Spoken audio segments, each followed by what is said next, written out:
listening to Two Guys Talking Shit. My name is Ben Botino, and my friend Dan Nolan. We're talking shit. Yeah, I'm here. Hi, this is Dan. You know, we were talking yesterday about me having a fear of people now since the coronavirus.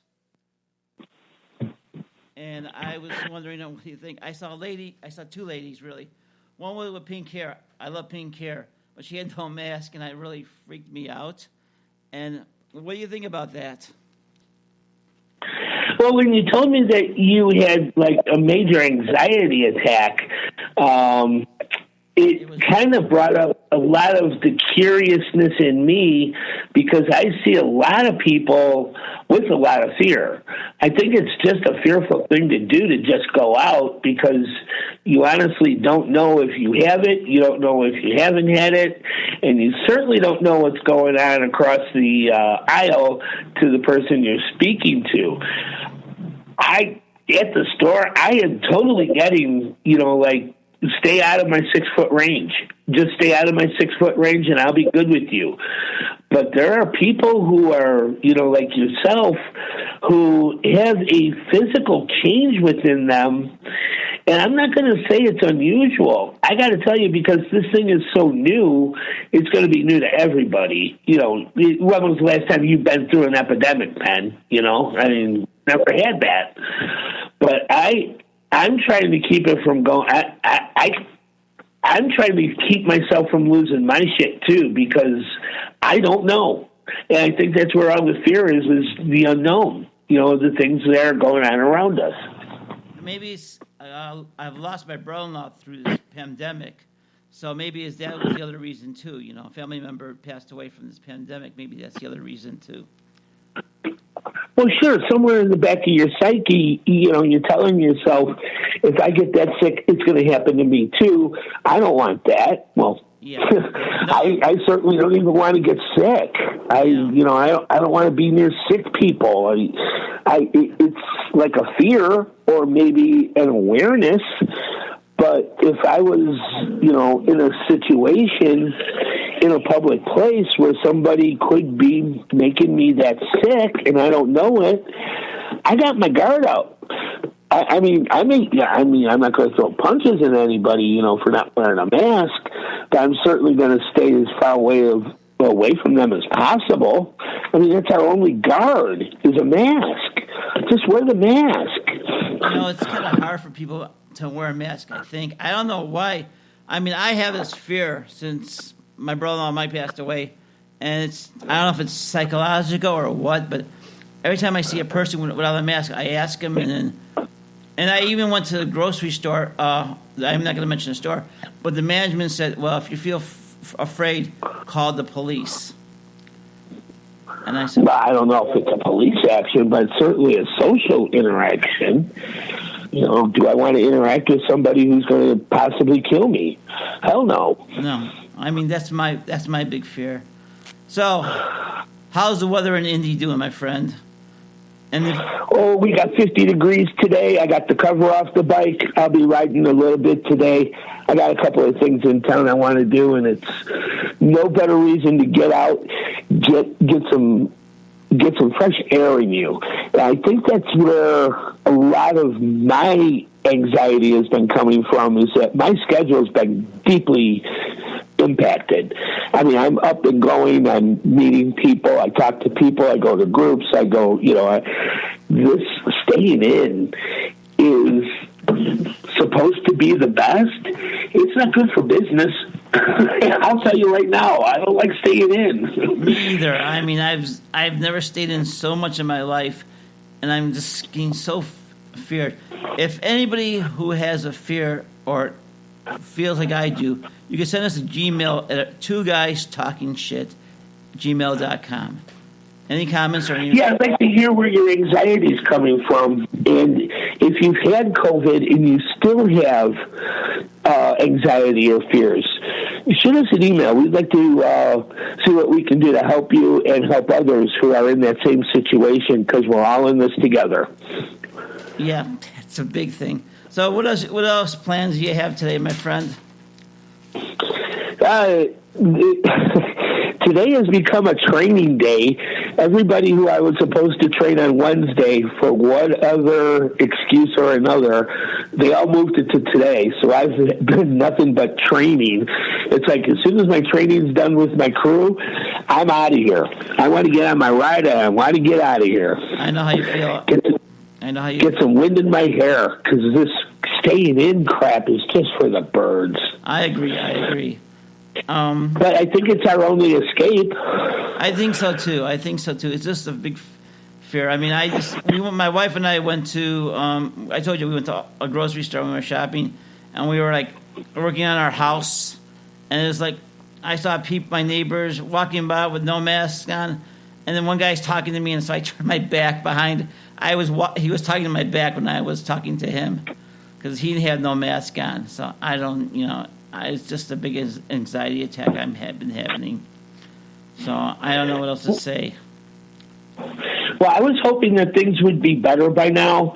And I know Illinois is going to start a lockdown. Well, Lori Lightfoot just clamped down for the next 30 days in Chicago. Indiana is like changing their pattern too. I've never heard a politician say don't do Thanksgiving. Just like, what are you talking about? It's too many people. We're too sick to have Thanksgiving. This shit should have been over a long time ago. I agree. I don't know whose poor planning. I don't know whose fault it was. I'm not going to... I don't think anybody was aware of what we need to do and in what order. And I know that there have been some think tanks. I know Obama had like some sort of game plan for an epidemic of, magical proportions like we have now. But I don't think we did anything in order right. I think we did what we could do, but I think, you don't keep well people at home. That was my first problem with this whole thing, is that sick people stay home, good people go to work. I agree. It's like, well, how do you test? Well, that's where we should have been. That's what.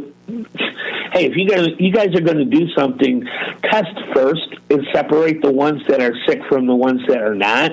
You don't throw everybody at home and put the economy on emergency braking. That just made it worse, to be honest with you. We should have had some sort of way of separating the herd. Yeah, I agree. It's like, I mean, I know South Korea did testing very fast. They got everything together, and their numbers went down. I don't know why we didn't do that, but I'm not a politician. It's not my place to talk. I think a lot of it has a lot to do with our freedom.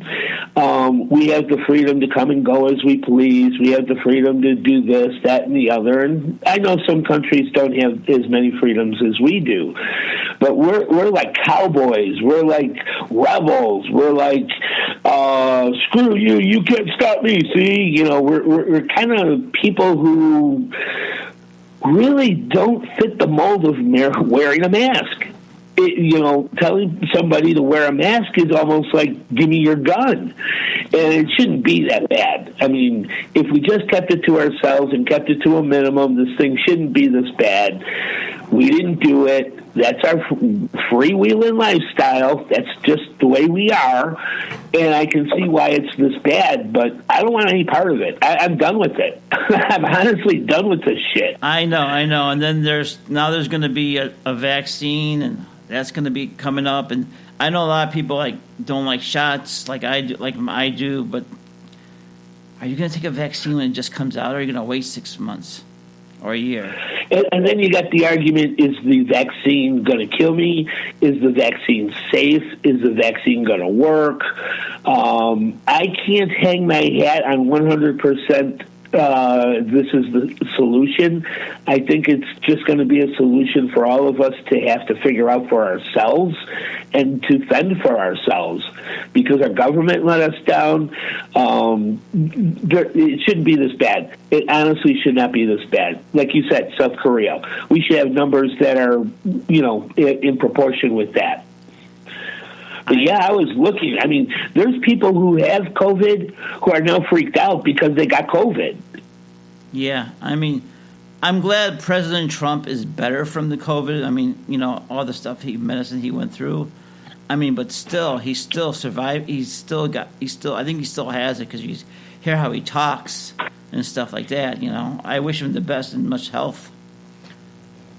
Yeah, I don't wish any ill health on anybody, but they say that COVID, when it gets into your brain, gets into your blood system and it passes through your brain, there's a possibility that COVID is eating the oxygen supply in your brain while it's passing through, which means that you're depreciating your brain capacity at some point because the oxygen's not moving the molecules.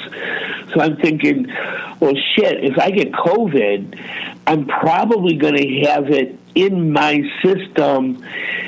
How?